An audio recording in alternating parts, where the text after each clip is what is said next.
Hello ladies and gentlemen, and welcome back to Europa Universalis for the game where we play Toll as Portugal, and we can start this new episode with some good news. The Papal State decided that it's time to peace out Savoy. You got some land out of it, we got a whole ducat out of the war.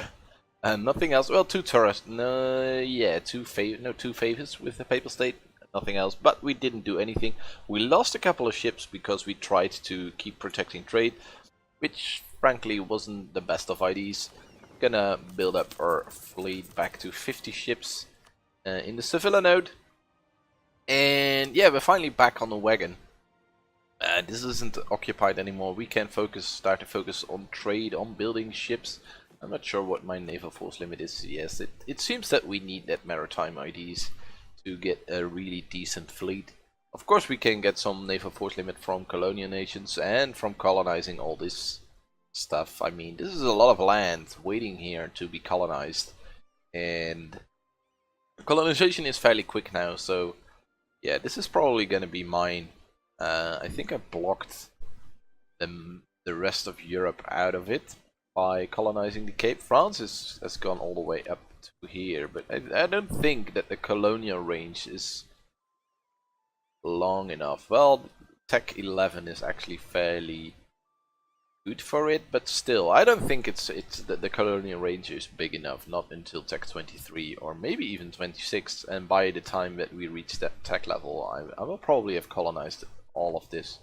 But the coming decade or 2 decades, I think, I will focus my military towards North America to get some colonial nations here, to get all this tied up with Portuguese Mexico. I even put a lot of faith in my colonial nation that he can attack Cacomas, the capital city of Cacomas, on his own. 5k troops versus 15k. That should be doable. He shouldn't have any problems with it. And we will focus on the Creek and the Chickasaw. I don't know. These guys. That's the plan, at least. And yeah, we will get the colonial nations by force and not so much by colonizing. We will do a bit of colonizing, but not too much. We want to have a little bit of land here to get them kick-started. Once they're running, I probably will do other stuff, because in this campaign I want a peaceful, well, a bit of a peaceful campaign. So far it hasn't been that peaceful, a little bit, but not too much. But I'm rambling way too much already, which I was planning on not to do.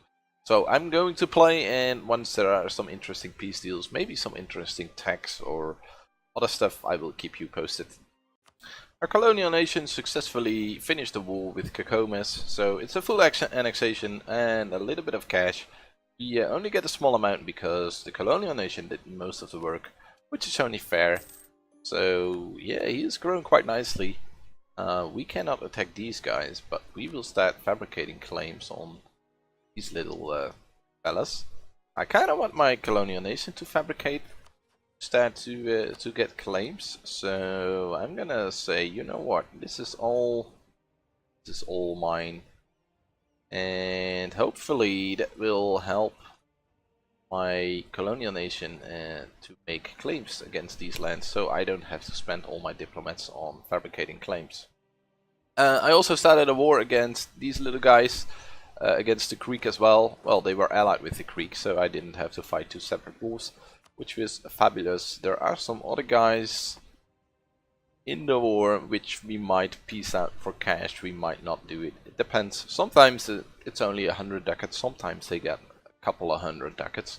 A couple of 100 ducats is worth it, but 100 ducats, well, that's not really something that I'm worried about at this income level. Which my income level, to be fair, is actually quite low at the moment. But we will seek out a way to fix that. And we will probably do that after the wars. I'm gonna finish the wars and you will see some peace deals coming up. We peace out one of the natives for the known recipe, gold and some war reps. We can peace out Greek for all of this land. That's 4 provinces, if I recall correctly. Gonna get all the provinces, and that should give us 1 colonial nation. I'm not sure if you have 1 colonial nation and it expands in another colonial region, whether that belongs to that colonial nation, or whether we will get this province separately so that we can make another colonial nation here. But we'll find out soon. Gonna core this land. Probably need to core. We got 1, 2, 3, 4. We core this province as well. That will be enough. Then we have 5 core provinces, and the colonial nation can core the rest of it. We're gonna peace out these guys as well as soon as the diplomat comes back, but it's gonna take a while. So you'll see the peace deal when it's there. And finally, we can sign the peace deal with Czechoslovakia. We're gonna take 500 ducats, which is a fairly decent chunk. 2 provinces. Gonna send a demand, and there we go. We got some more land. This is really good news. Remember that there is one more important center of trade in the Ivory Coast trade hub, and that is this one. Well, it's an estuary, but it gives quite a bit of trade power. Well, I fabricated a claim a while ago, and I decided, you know what, I could try to threaten war upon these guys to get a province. And first they refused, but now they're at war, and I'm actually quite a bit stronger now, and they seem to be wanting to say yes, and they do. So now, ooh, there's a revolt. Greek separatists. That's not too bad, because we got troops there to deal with them. That's gonna be fine. So we got a new center of trade here. We're gonna give it to a trade company. That's gonna boost the trade power even more. Maybe we do some developments later on so that we can build some more buildings. But now we should have a little bit more trade power here. Probably should send a small fleet to get even more trade power. Yeah, the situation is quite nice. There's so much trade already in Sevilla. I'm not sure whether I'm gonna get my goal of 400 income in 1650, but that's another 50 years. And I think it tripled my income in about 50 years. A little bit less, at least doubled. I more than doubled my income in 50 years. So if I can do that again, then yeah, that 400 income might be possible. Especially now we're making so much money that we can build a manufactory basically every year now. And we will still keep some money in our pocket. If we can get Sevilla within the next 50 years, we definitely will be able to make that 400 ducats income, I think. Well, yeah, that's what I think. We're gonna get a new merchant soon because of the colonial nation. Hopefully, I will keep you up to date with further developments. I think not much going on. Ooh, is he conquered by Spain? Yeah, Spain is doing a good job. I was doing a good job in the early stages, but now I don't feel I'm doing a very good job, and now I have to conquer stuff as well. But I think I will mainly focus on this area to get this area really thriving, because there is so much money from Malacca that can come home. I mean, there is still a lot of money retained here because we don't have trade power. So if we can expand the Philippines, Australia, and the Moluccas, there's gonna be so much trade being sent back. Same goes for these trade nodes. I mean, Bengal, we can send, if we get enough trade power, we can send all the trade from Bengal to the Gulf of Aden. If we control the Gulf of Aden, we can send it down to Zanzibar. We control a lot of Zanzibar, and we can send it even down. So I think we will keep colonizing, and we will start to make some use of fleets, and we will try to get some more colonial nation just because we can. I should remember that there are possibilities for 2 more colonial nations. Colonial Alaska might be not so great. I think we can get 10 provinces here, so I think we should just do it, even if it's just for the 5 force limit and the 10 ships. It's definitely worth it. And the trade is from California, and California can send it to Mexico, and Mexico sends it home. So it's definitely worth it to get 2 more colonial nations here, if it's only, even if it's only for the force limit and the ships. So that's my my plan. Get some, get at least 3 more colonial nations. But I will continue playing now, and I will be back once there are some important updates. Interesting times. Global trade has spawned, and global trade, where did it exactly spawn? I don't know. 10Gs gets global trade hub, local trade power plus 10%. Actually, that's quite interesting that it spawns in 10Gs. That's not too great, because it will have a little bit more difficult time to spread to the rest of the country. But I think it will spread fast enough, global trade, because it will spread in provinces with a bunch of trade power. Let me see. Yes, it's spreading in Boa and stuff like that. Yes, it's gonna be fine. Alright, we get global trade. That means that we get some nice monarch points. It's always nice. And yeah, we will be one of the first guys to get that institution. Although global trade spreads really fast, it's still nice to have it. There we go, we got a new colonial nation. The name is New Portugal. I think I will keep that name. I quite like it. Yes, definitely. And as I thought, actually happened as well. The thing that I thought that would happen. This will be a separate colonial nation, which is actually fairly good. We need to conquer these 3 provinces, but we don't have the coring range, so we probably should get a colony here. Problem is, it's claimed by Spain, so this will upset my relations with the Papal State and with Spain if I colonize here.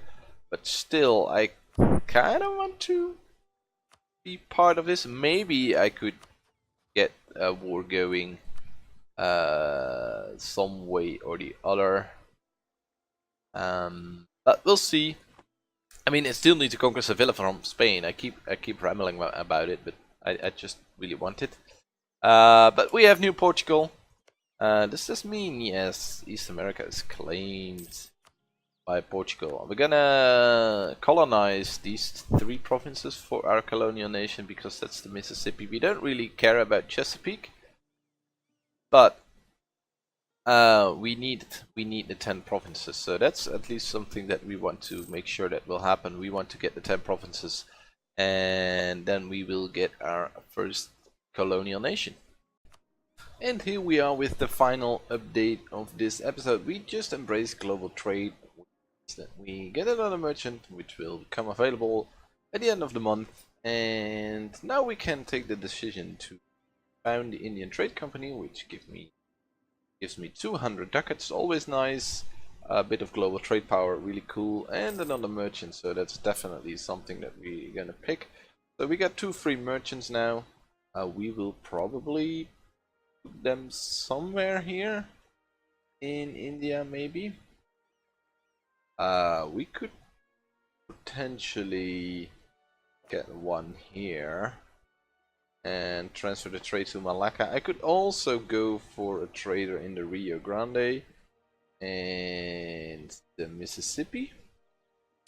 But they won't transfer that much trade around. But it's not the case about the money for these merchants, I guess, because most of the money is transferred around anyway, so maybe I can put one in Bengal and one in Ceylon. Yeah, that might be good. Transfer in Bengal, transfer a bit here, and we're gonna transfer a bit Gulf of Aden to transfer trade power.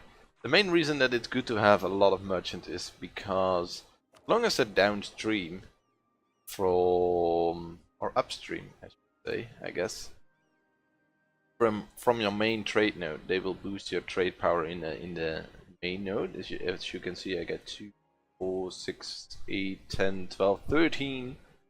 A bonus of 13 at least. 13 times a plus 10% bonus, so that adds up really quickly. It's going to be even more with the 2 new merchants here, so we want to get this bonus as high as possible. That's why we are beating Castile, because Castile get the provincial trade power mainly due to Sevilla, of course. We get the edge on ships, and I think this counts for other trade nodes as well. No, it doesn't. It only counts in the home node. So yeah, it's really important to spread your merchants around the world.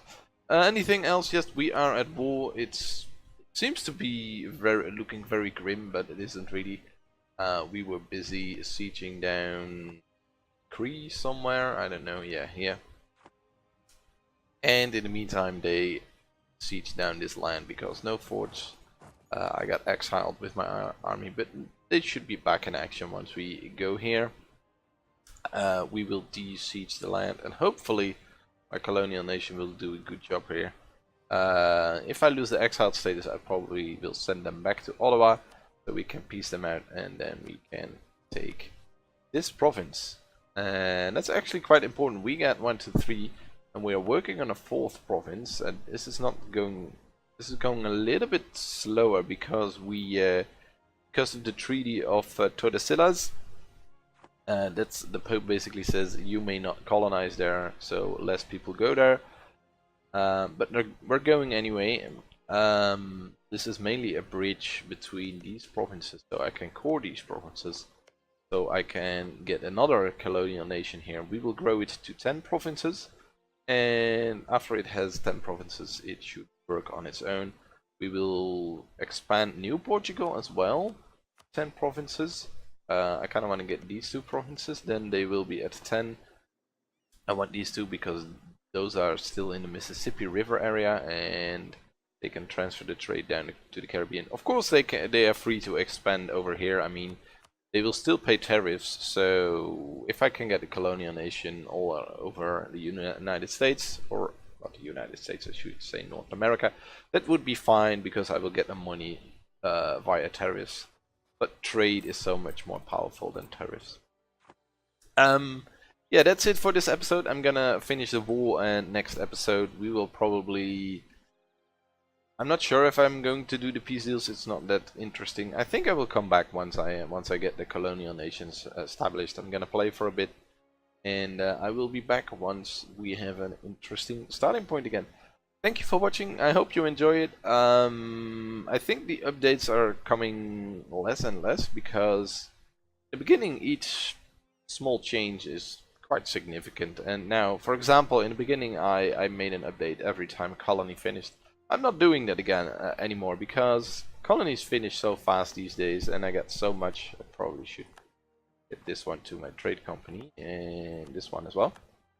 Colonies finish so fast these days, it's not really that big of a deal to say, hey, I got a colony finished, because, yeah, it's taking no time at all. But we can take a look at Indonesia, and you can see that I've colonized this bit, colonized up here. I made a trade city, not sure if it's worth it yet. They will boost the production a little bit. So, that's actually quite nice. I might get trade cities in every important node from Indonesia to somewhere over here, maybe in the Cape. I got one here as well, but I have to see if it's really that beneficial. Where is my... Here is my trade thingy. Trade league. Being in a trade league gives ship trade power plus 20%. I'm not sure whether it's only them that receive the ship trade power, but I think it's me as well, because I got 50 ships here. Sevilla node, they are fairly old. They normally provide 2.5. Yes, plus 20% due to the fact that I am in a trade league. So that's actually really powerful for me, because I want to propagate trade through the world with ships, a lot of ships later on. So the plus 20% is actually really, really handy and really important. Well, that was it for this episode. I was rambling for way too long again. In the end, I'm sorry for that. I hope to fix that in the next one. I hope you enjoyed, and I see you next time. Bye.